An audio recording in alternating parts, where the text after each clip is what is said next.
وصلوات الله وسلامه تحياته وبركاته ورحماته على سيدنا محمد بن عبد الله.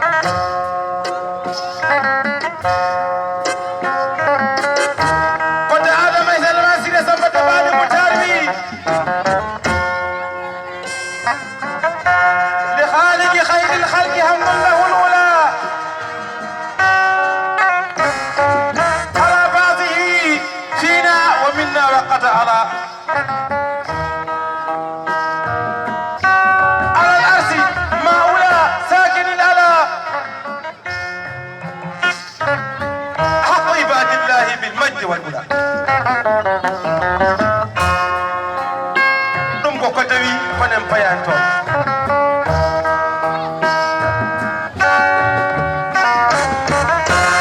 caggal yettude Allah o juulde annabi sallllahu alayhi wa sallam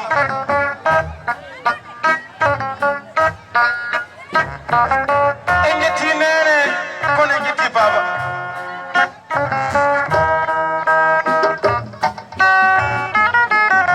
nde wonno arɓe mbi kullu sayin lahu sabab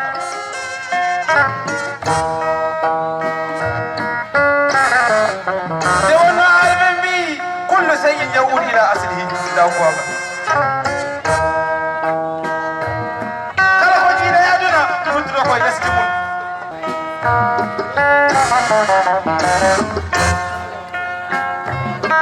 en jetti Allah en jetti nene en jetti baba kono min mi yettiɗa ha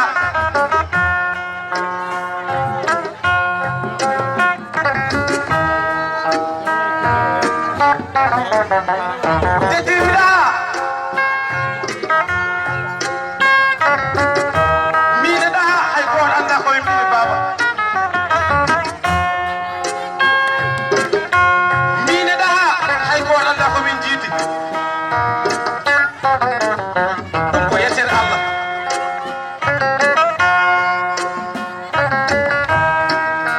sa wimo ceerno o wiyata naam sa wi kam ɗaha mi wiyata naam alhamdulillahi rabbil alamin